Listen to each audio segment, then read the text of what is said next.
বর্তমানে যে দাবদাহ চলছে সেটার সাথে কিন্তু বাইরে যারা কাজ করছেন, বিশেষ করে বাইরে যারা কাজ করেন তাদের কিন্তু হিট স্ট্রোক, আমি জানি যে শব্দটা ইতিমধ্যে সবার কাছে পরিচিত।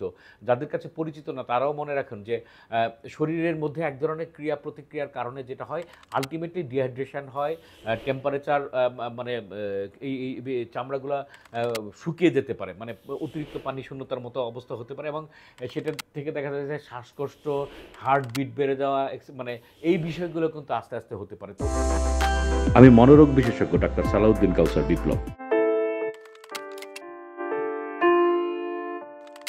টানা গরম বা দাবদাহ আমরা যাই বলি না কেন, যখন সেটা দীর্ঘদিন যাবৎ চলে অথবা কয়েকদিন বাদ দিয়ে যখন আবার আসে এবং সেটার তীব্রতা যখন অতিরিক্ত থাকে বা স্বাভাবিক যে তাপমাত্রা তার থেকে অনেক বেশি থাকে, তখন সেটা মানুষের জন্য সবসময় গ্রহণ করা বা স্বাভাবিকভাবে নেওয়া খুব বেশি সহজ না, অত্যন্ত কঠিন হয়ে যায়। এবং এতে করে মানুষের শরীরে বা সমাজে বা অন্যান্য বিষয়ে যেরকম চাপ পড়ে, যেরকম সমস্যা হয়, মানুষের মনেও কিন্তু সেরকম সমস্যা হয়। তো আমরা এই যে টানা কয়েকদিন যাবৎ, বিগত কয়েকদিন যাবৎ যে তাপমাত্রা চলছে বাংলাদেশের বিভিন্ন জায়গায়, যে 40 থেকে 40-এর উপরে আরও বেশি তাপমাত্রা হচ্ছে, এটার ইমপ্যাক্ট নিশ্চয়ই শরীরে যেমন পড়ছে, মনে যেমন পড়ছে, সমাজের বিভিন্ন জায়গায়, এমনকি ফসল, বাড়ি, মাঠ ঘাট সব জায়গায় কিন্তু পড়ছে। তো এইটার ইমপ্যাক্ট নিয়ে আমি দু একটা কথা বলতে চাই। আমার মনে হয় যে কথাগুলো বলা জরুরি। বিষয়টাকে যদি আমরা এভাবে ভাগ করি যে যারা মাঠে কাজ করছেন তাদের জন্য কি অবস্থা, যারা ঘরে কাজ করছেন তাদের জন্য কি অবস্থা, যারা যারা শহরে থাকছেন তাদের জন্য কি অবস্থা, যারা গ্রামে গঞ্জে থাকছেন তাদের জন্য কি অবস্থা, এই প্রত্যেকটি বিষয় কিন্তু আলাদা আলাদাভাবে ব্যাখ্যা করা সম্ভব। আমি এক কথায় বলতে চাই, বিশেষ করে বাইরে যারা কাজ করছেন, সেটা গ্রামে, মাঠে, শহরে, ঢাকায় বা যে কোনো জায়গায় হোক, তাদের জন্য কয়েকটা জিনিস মনে রাখতে হবে। আমি ছোট করে এই বিষয় নিয়ে আজকাল অনেক কথা হচ্ছে, তো আমি ছোট করে কয়েকটা কথা বলছি। সম্ভব হলে যত দূর সম্ভব রোদকে এড়িয়ে চলবেন। যদি কেউ যদি রিক্সা চালায়, আমার মনে হয় যে রিক্সাটা যদি সম্ভব হয় একটু ছায়ায় রাখা সম্ভব হলে করবেন। বা যে যেখানেই কাজ করছি সেখানে নিজেকে একটু ছায়া বা আড়ালে রাখার চেষ্টা করা, পানির বোতল সাথে রাখা, যতক্ষণ মানে একটুখানি পানি পিপাসা আসার সাথে সাথে যাতে আমরা একটু হলেও পানি খাই, একবারে বেশি পানি না খেয়ে অন্তত 1 ঢোক 2 ঢোক করে যাতে পানি খাই। আর মাথার উপরে ছাতা বা ছায়া কোনো একটা কিছু রাখার চেষ্টা করি। যত দূর সম্ভব একাধারে টানা লম্বা পরিশ্রমটা না করি, বিশেষ করে বাইরে যারা কাজ করছি তাদের জন্য। আর ঘরের জন্য যেটা বলছি সেটা হলো যে তাপ, লাইট কম রাখা, কতক্ষণ পরে পরে পানি খাওয়া, ছায়ার মধ্যে থাকা, শরীরটাকে টেম্পারেচারটাকে যতটুকু কমে, এই বিষয়গুলো আমরা সবাই জানি। শুধুমাত্র একটা কথা এখানে অ্যাড করতে চাই। কেউ যদি মনে করেন যে হঠাৎ করে বুক ধড়ফড় করা শুরু হচ্ছে বা হাত পা কাঁপছে বা টায়ার্ড লাগছে বা কনফিউশন লাগছে, কোনোভাবেই দেরি করবেন না। কোনোভাবেই মানে কোনো একটা জায়গায় একা একা থেকে না থাকার চেয়ে কারো সাহায্য নেওয়া, পাশাপাশি হসপিটাল থাকলে হসপিটাল, অথবা যদি কোনো ওষুধের দোকান বা কোনো সাপোর্ট সেন্টার থাকে সাথে সাথে যাওয়া উচিত। তার আগে যতদূর সম্ভব একটু একটু করে পানি খেয়ে সেটাকে, মানে ডিহাইড্রেশন যেমন হয়, অন্যান্য প্রবলেমের জন্য এরকম হতে পারে, একটু একটু করে পানি খেয়ে, এবং যদি সম্ভব হয় কাছাকাছি ওটস স্যালাইন বা স্যালাইন খাওয়ার ব্যবস্থা করা। এটা গেল হয় যে একেবারে তীব্র দাবদাহ বা দাবদাহের জন্য আমরা যেটা করতে পারি। ভিজা কাপড় দিয়ে যদি শরীর মোছার সম্ভব হয় সেটাও আমরা করব। এটা যেমন বলছিলাম সারা বাংলাদেশের মানুষের জন্য। এখন আমি কেন আজকে এই কথাটা বলছি বা আমাদের বলার প্রয়োজনটা, মানসিক রোগে যারা ভুগছেন তাদের জন্য কিন্তু অত্যন্ত অত্যন্ত গুরুত্বপূর্ণ একটি বিষয়। খেয়াল রাখবেন, অতিরিক্ত গরম সবসময় কিন্তু মাথা ব্যথার কারণ হয়, এটা স্বাভাবিক, মানুষেরা হয়। সুতরাং যাদের মাথা ব্যথা আছে তারা কিন্তু প্রচণ্ড সাবধানে থাকতে হবে। বিশেষ করে যারা আমরা অ্যান্টিডিপ্রেসেন্ট বা অ্যাংজিওলাইটিক খাই তাদের জন্য আরেকটা সমস্যা, এই গরমে ইরিটেবিলিটি বাড়ে, মেজাজ খারাপ বাড়ে, কনসেন্ট্রেশন কমে যায়, রাগ বেড়ে যায়, এবং কেউ কেউ বলছেন যে সেরোটোনিন লেভেলও বেড়ে যায়, তাতে কিন্তু রাগ বেড়ে যায়। এবং গবেষণায় বলা হচ্ছে যে সুইসাইডের রেট প্রতি 1 ডিগ্রি সেলসিয়াস টেম্পারেচারের জন্য 4 থেকে 5 গুণ সুইসাইড রেট বাড়তে পারে। এবং ভায়োলেন্স, ঘরে বাইরে ভায়োলেন্স, মানে মারামারি পিটাপিটির যে বিষয়টা থাকে, রাগ উঠার যে বিষয়টা থাকে, সেটা কিন্তু আনকন্ট্রোল হয়ে যেতে পারে। এমনকি বলা হচ্ছে যে সাইকোসিস, যারা সাবস্টেন্স অ্যাবিউজার, মানে দীর্ঘদিন যাবৎ মাদকাসক্ত, ডিমেনশিয়া বা সিজোফ্রেনিয়ার মতো তারা কিন্তু অনেক সময় হোমিসাইডাল হয়ে পর্যন্ত যেতে পারে, মানে হত্যার প্রবণতা পর্যন্ত আসতে পারে। এটা কিন্তু গবেষণার প্রাপ্ত। আমেরিকান সাইকিয়াট্রিক অ্যাসোসিয়েশন গত বেশ কয়েকদিন যাবত বেশ লম্বা একটা সময়ের এই গবেষণাতে এটা দেখেছে যে এই টেম্পারেচার অতিরিক্ত এবং মানে বারবার আসার কারণে অথবা যদি লম্বা সময় ধরে চলে তাহলে এর প্রত্যেকটি হতে পারে, যে সুইসাইডের রেট বেড়ে যাওয়া, ভায়োলেন্স বেড়ে যাওয়া, এমনকি মানে অন্যকে মারার প্রবণতাও বেড়ে যাওয়া। সুতরাং আমাদের ঘরে যাদের মানসিক রোগে আছে, যারা চিকিৎসা নিচ্ছেন বা আমরা যারা চিকিৎসা নিচ্ছি বা যারা চিকিৎসা নেই, তারা খুব সাবধান, বিশেষ করে এই গরমের সময়। আর কয়েকটা জিনিস মনে রাখতে হবে যে অতিরিক্ত গরমে কিন্তু পানি শূন্যতা হয়। সুতরাং যে মানুষটির পানি শূন্যতার মানে কি বলবো যে এমনিতে প্রবণতা আছে তারা তো সাবধান।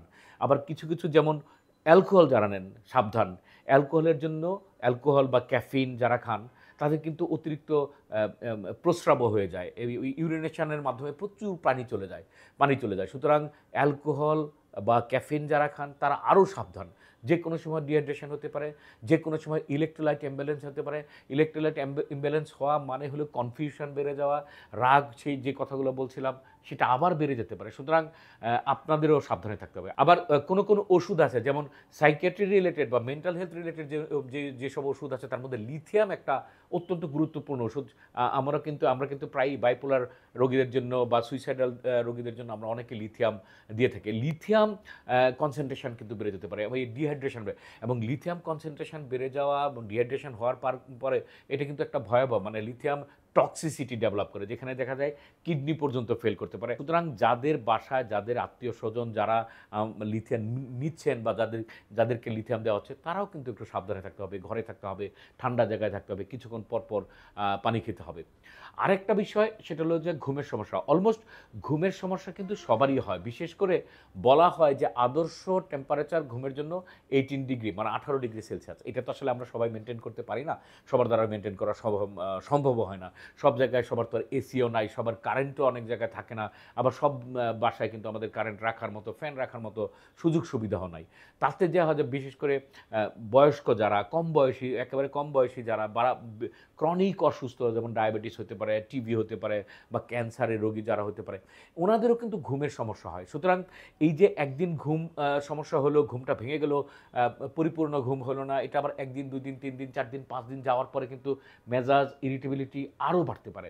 সুতরাং এই ঘুমটা যেভাবে মেনটেন করা সম্ভব হয়, যে জায়গায় গিয়ে যেভাবে করে যতটুকু করে ঘুমটাকে মেনটেন করা সম্ভব হয় সেটা কিন্তু আমরা করব। প্রয়োজনে এমন একটা ব্যবস্থা করা দরকার হলে ঘরের মধ্যে একটু জানলার কাছে বা ঘরের আশেপাশে মোটা কাপড়, চাদর হতে পারে, অথবা দরকার হলে কাঁথাও হতে পারে, সেটাকে আমরা ভিজিয়ে রাখবো।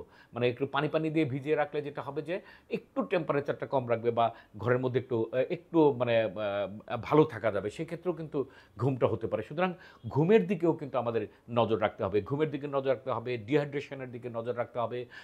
তারপরে লিথিয়াম যারা খাচ্ছে তাদের কথা বলছি, বিশেষ করে মাথা ব্যথা, সেটা মাইগ্রেনের মাথা ব্যথাই হোক, অন্য ডিজিজের সাথে বা অন্য রোগের সাথে মাথা ব্যথা হোক, সেটাও কিন্তু বেড়ে যেতে পারে। আমরা জানি যে মানে গরমের কারণে এমনি মাথা ব্যথা বেড়ে যায়। সুতরাং মাথা ব্যথার যারা অসুস্থ তারাও কিন্তু সাবধানে থাকবেন। যত কম বাইরে যাওয়া যায়, এই বিষয়গুলো মনে রেখে আমরা যতটা মানে সাবধানে থাকতে পারি, নিজেকে প্রোটেক্টেড রাখতে পারি, অন্যকে প্রোটেক্টেড রাখার সাহায্য করতে পারি।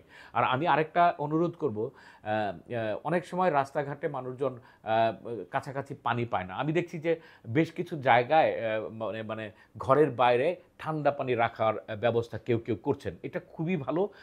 যারা বিশেষ করে পথিক, যারা হেঁটে যাচ্ছেন বা অনেক সময় যারা বাইরে কাজ করেন, তারা কিন্তু একটু পানি যদি পায়, একটা জায়গা মতো যদি একটা ভালো বিশুদ্ধ পানি পায় এবং সেটা যদি খেতে পারে, সেটা কিন্তু তাদের জন্য উপকারী হবে। সুতরাং বাইরে যারা আছেন, যারা বাইরে কাজ করেন, তাদের জন্য আমরা যারা ঘরে আছি তারাও যদি একটু সুযোগ করে, একটু সুবিধা করে একটু পানির ব্যবস্থা করতে পারি, দিতে পারি, রাখতে পারি, তাহলেও কিন্তু ওনাদের ভালো হয়। তো মোদ্দা কথা, অতিরিক্ত গরম মানে আমাদের বায়োকেমিক্যাল চেঞ্জ যেমন করে, আমাদের শরীরের ভিতরে চেঞ্জ যেমন করে, এনভায়রনমেন্টাল পরিবেশ, আসলে মানুষের মন তো সবসময় মানুষের শরীরের ভিতরে নিয়ন্ত্রিত না, বা শরীরের ভিতর দিয়ে বা মনের ভিতর দিয়ে থাকে না। পরিবেশ এবং চারদিকের পরিবেশ থেকেও কিন্তু এটা নিয়ন্ত্রিত হয় বা বিভিন্নভাবে কি বলবো যে এটার উপরে প্রভাব ফেলে। সুতরাং এই প্রভাবগুলার দিকে খেয়াল রেখে আমরা যারা সুস্থ আছি তাদেরকেও মনে রাখতে হবে ভালো থাকার কথা। যারা অসুস্থ আছেন সেটা দীর্ঘমেয়াদী যেকোনো রোগ হোক, ডায়াবেটিস হোক, ক্যান্সার হোক তাদের কথাও খেয়াল রাখতে হবে।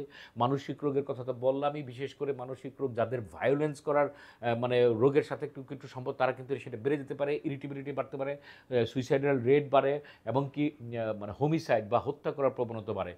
সো সো সবার জন্য আমরা একটু খেয়াল রেখে এই কয়েকটা দিন আমরা যাতে ভালো থাকি এবং অন্যকে ভালো রাখার চেষ্টা করি সেটাই মনে রাখবো। সবাই ভালো থাকুন, সুস্থ থাকুন, যতদূর সম্ভব ঠান্ডায় থাকুন, কোমল থাকুন এবং পানি খান।